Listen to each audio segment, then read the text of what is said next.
think books like this, they're fun. Like, almost like there's this value to imagining and a value to experiencing and a value to living.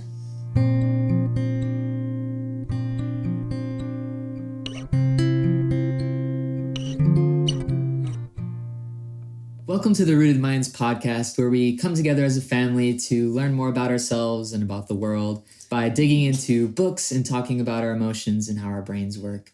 My mom is going to be leading us today talking about 21 Balloons, so I'm really excited to get into this. Yes, this is one of my favorites and Andy's favorites. Oh, yeah, I think it's my favorite because Andy got me into it. But did I? You read it and you just loved it. That's true. And I was like, I guess I should read that book. William Pène du Bois. I mean, it's a fancy author title also. You know it's going to be good. You just, and like the illustrations, like it's always so fun when you see like these crazy little pictures that just draw you in. But it is a crazy story. Crazy. Because it's about this, he's a teacher. He's a teacher at a school of middle school students, and he is so tired of teaching that his dream in life tapping out is to travel for a year in a balloon. I totally forgot that the premise was like him escaping his... He's escaping. His school. His ideal world is solitary life in a balloon. And balloon particularly, I just think it's so funny because in the introduction it's talking about like travel by balloon is ideal because like you could, if you traveled by balloon to school, you know, like you get in the balloon, the wind shifts, you don't make it, it's not your fault. And then he's talking about like travel in the atomic age, you know, be like instantaneously getting there. You think one thought and next thought you're in Calcutta. You know, whoa! I literally have dreamed that. Like, who's developing the portal to Boston where I can travel to my sister and be there instantly? Not there yet. Not there yet, but I'm not sure I want to travel by balloon either. When was this written? Oh, is this like early 1900s? Yeah, it's in the Victorian age where like the balloon travel was first published in 1947. Okay, but like the idea was like romanticizing when balloons traveling back like around the world in 80 days. True. Was such a big deal, right? And and just like what that might look like for an explorer. But he goes up into this balloon and he's got his whole world set up to live in this little house. It's that's actually crazy. Carried by this balloon, and he makes it like 17 days. Till some seagulls land on his balloon and pop it.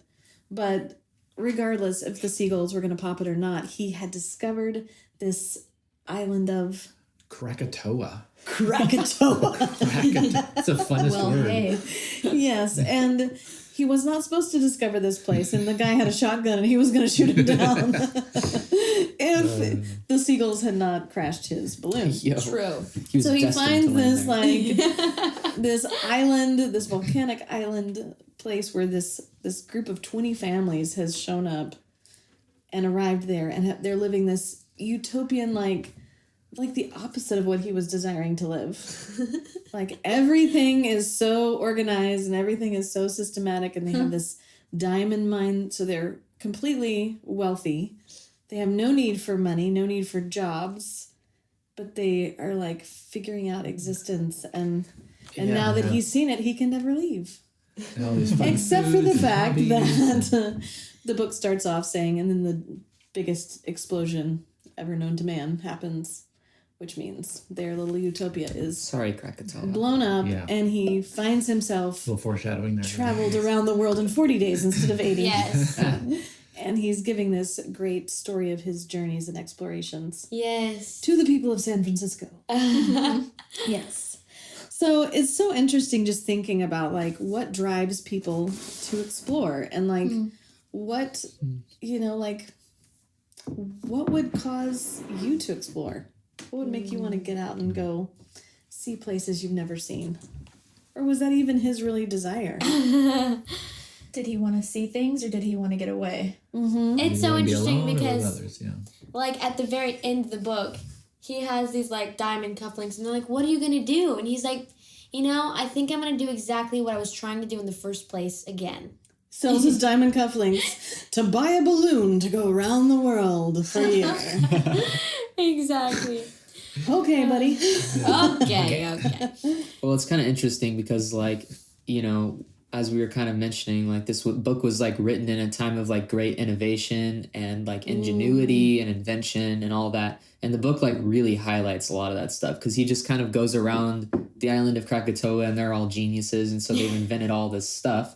And every single one of their inventions is, like, meant to, like, make your life easier so you don't have to work as much. You know? And so it's like, it feels like his exploration is like for the sake of like getting away from responsibility and like not like trying to reduce the amount of work you have to do, which feels like kind of the ideal of the society he was already living in anyway. That's interesting. Yeah, because one of my favorite parts of the island is they have 20 families in their family A, B, C, D. Like they're run by Mr. M and his 2 children, M1 and M2. A boy and a girl. No. A boy and a girl. And my name is M2. when they first got there, it was like this battle for the diamonds and who has the most money, the haves and the have-nots. And it ends up the ones that have the diamonds don't want to do anything. And so the ones that don't start restaurants. And then they spend all their diamonds buying food because they don't want to make the food. And it's like this whole, until the world like settles down, and then each family has a restaurant and they take turns going to all these different restaurants. That's and they're so all wild. like representative of all these different cultures, and then they build houses for each other based on all these different cultures, and they just It's so cool. collectively spend money to make everybody's life better. Is there like a little socialist communist thing going on there? It's like Exposed. maybe if we all just shared everything, that would be an ideal way for. I mean, they do work. I mean, the funny thing is like it feels weird to say this, but like the socialist like idea is kind of like, I mean, it's like a twisted version of like the Acts church, you know, where it's like they had everything in common. Like, yes, that is the ideal. It's just like we're human, you know, Right, so it doesn't always like work out that way, you know. So And it's interesting seeing it interesting. because he's coming from San Francisco, this culture that is pretty individualistic, you know, Yeah. and he And kind of it's- goes in with sort of this feeling of self-importance almost. Right. Like his main mission was to increase his individualism. ooh, true. When he goes in and he introduces himself as a professor, He does. and he says that true. he's taught like something about hot air balloon aeronautics or something like that. Makes it all fancy. He doesn't want to tell them that he taught middle school because he does not want to become the middle school teacher Right. on this island. Yes. That's funny. That's so Trying to get away funny. from that. He said, Yeah. no, I'm done with the spitballs. I'm done. Yeah. You know, just a little side note too, just on that whole attitude, you can sort of hear it if you listen to the audio recording of it. You can kind of hear his self-importance, individualism, and then how the others have, you know, were responding to him. Yeah. I just want to pause and just like celebrate audiobooks for a minute because this is one of those audiobooks that's just so funny. So Like the funny. way that it's read just sounds so important, like such an important story. And like Mr. F, I think, is the one that like really shows him around. All these families are from San Francisco, which is That is Oh, odd. Yeah, that's right. and they've only been away from San Francisco for like 7 years. That's interesting. So like one of the greatest highlights is when they discover that he knows all these people that they know. Because he's taught all their kids. And so he's trying to like tell this story to them, like the social in the newspaper, you know, like the things that he's remembered his students saying that their parents did. That's you know, like funny. as if they're his friends, and they're like, oh, we know them. And so it's just funny, but like in the audiobook, like Mr. F has a very like British, like formal accent. Like he's talking like, you know, like, something is really important. Like, did that come from San Francisco? Is that what That is a great point. San I've never thought about Franciscans that. talk like? I don't That's so think so. interesting. I don't know. That's funny. Genuinely though, like the audiobook version of this story is like one reason why I love this book is it just feels like even though like there's like so many like strange and like intriguing parts about this book, it's like it just feels like so it makes me feel so childlike to listen to, you know, because Yeah. it's just like it feels like a story that almost like he made up off the cuff. Like he's just telling it to his like grandkids or something like that. He's Yeah. like, and then he got in a hot air balloon and then he found this island full of diamonds and you know, and everyone had an invention. And let me tell you about all the inventions. I also like love audiobooks because it's like when you're reading a book, it's like when you look up, like you're out of the world, you know? But like with audiobooks, it's almost like you're like immersed into the world that they're creating and the world that they're describing, and you can almost see it in your mind whenever you're like listening to it. Cause it's just, I don't know, there's like, for me at least, being a visual and like auditory learner, I think it's helpful for me because I can like remember it and experience it in a different way. Yeah. Yeah, and you just really get some really great expressiveness as a reader. Yeah. By listening to great readers. It's true. So really true. is a great thing. So just thinking about like innovation and imagination, like something about the island of Krakatoa and like their restaurant system, but like what are some of the other innovations that you remember from this story that just like sparked your own imagination? His house on the balloon. Okay, so at the very beginning, he creates this house, and it has to be super light because he doesn't want to just live in a basket. Right. 'Cause that's not possible. And so he designs this house and like this food waste system, like Oh, for ballast, because For usually in a hot ballast. air balloon you throw like sandbags off to get up. Oh, and he yeah. throws off his trash. so like he eats everything food and has then, to be a purpose. you know, Right. which is crazy. And he has like this, he made an additional like balloon bed where it's like when he puts a sheet on it, it stays down, but when he takes his sheet off, it like floats up to the roof and it's like stored away, you know, like it's just like crazy. It's like made out of bamboo or something. And It's almost like Swiss Family Robinson in a balloon. yes, balloon. exactly. Like this idyllic It's dream just house in the crazy. sky. Yeah. And it describes so many different things about like just the different types of things that he used to make this house, which is crazy. So funny. One thing that I thought was like, or sparked my imagination was some of the house inventions that he's shown or whatever. One of them in particular was like this whole like elaborate system that basically like changes out the sheets on your bed every single morning. And it's like it takes the sheets off and it sucks it down to this other room and it, you know, reverts some heat from the heater to the dryer and it heats it up and it puts it back That's and crazy. folds it back on your bed. Fresh I'm like, sheets every day. that is crazy. That is high living. That Fresh sounds warm nice. sheets. They're like Oh, warm. oh my. And Oh. it's so, but it's like every day, you know. And another one was, I thought it was interesting because it's like most of the inventions that he talks about in the book are like so like refined and like a perfect system type of thing. But I loved hearing about the motorized couches because basically this one house has these like metal couches that you can like steer around the living room so you don't have to get up and go to the TV and change the channel. Because there's like a line in the book that's like, it has been noted that a man can walk half a mile aimlessly around his Around house. his own living room. And what a waste of time to walk half a mile around your house doing things like going to the window or going to the TV. That's so funny. And Waste so your time. When you can Why? have a movable couch. When you can have But it's not just a movable couch. It's like they like rigged it so it's like lightning fast. Like, and so Mr. F, who's like showing him around, he gets in the chair to like show it off, although he knows what's gonna happen, and he like sets it to move to the window or whatever, and it moves him to the window and like flings him out the window. breaks the window and He flies right isn't out. that It's like, amazing? none of the rest of the houses have this, he says. But the kids love it. But the kids love it. But the kids love it. I think that's another one that like stuck out to me was the way the kids.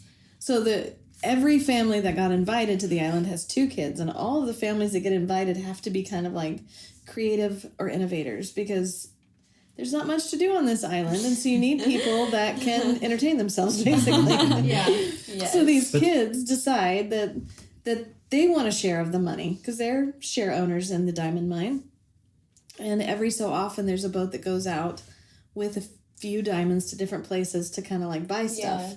And so the kids get like 1 or 2 shipments a year of their own materials, and they build this like hot air balloon, like it's like a carousel or a Ferris wheel or some kind of something where they shoot themselves off and then they like come back around. It comes back around. Yeah. But it's like it's so fun and crazy for the kids to do, but it's also like the thing that helps save the families when the volcano actually starts to erupt. Yeah. Because this skill that the boys have cultivated with this shooting themselves off in these little hot air balloons is the same skill that they use to navigate this massive structure to help save the whole These families were island. not lazy. I mean, they were working and innovating and.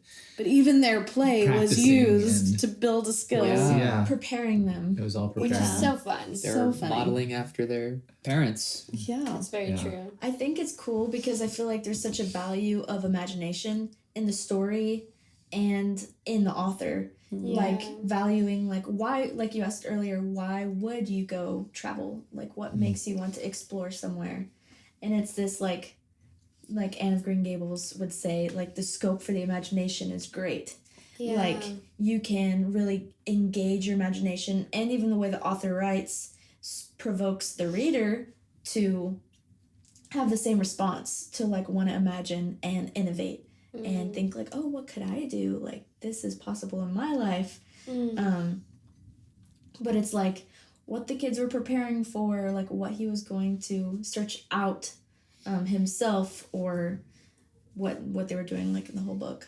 Well, and I think books like this, they're fun. Like they really just spark imagination. And like Audrey was saying, in the end, he's just going to do the same thing again. So it's not like he gets somewhere new, or it's not like he grew up or he learned better kind of story. It's just like almost like there's this value to imagining and a value to experiencing and a value to living. Yeah. You know, that gets like communicated, and so there's just something just kind of magical about a book that is not that deep. Yes. That is like a 3-hour listen on Audible. I like to clock things by how long they are on Audible. So it's a great story for a car ride or Love doing that. Quiet day. yes, a quiet day, Lego building. We've done a lot of that. Sometimes I turn it on to go to sleep too, because it's just nice to listen to. You know, it's pure and there's not much conflict. You know, not much Brain in a conflict. good It's not place, too scary. Yeah. All those things. Well, thank you so much for joining us and just talking about what exploring new horizons looks like in a hot air balloon. And I just hope this has sparked your imagination to just continue being curious about things and curious about the world around you. Thanks again for joining us today. If you enjoyed our discussion on the 21 balloons, we actually have a full unit study on our learning community, integrating multiple subjects that really leans into the heart of exploration in this book. The link's in the description. But until next time, may you find joy, grace, and peace in the pages you turn.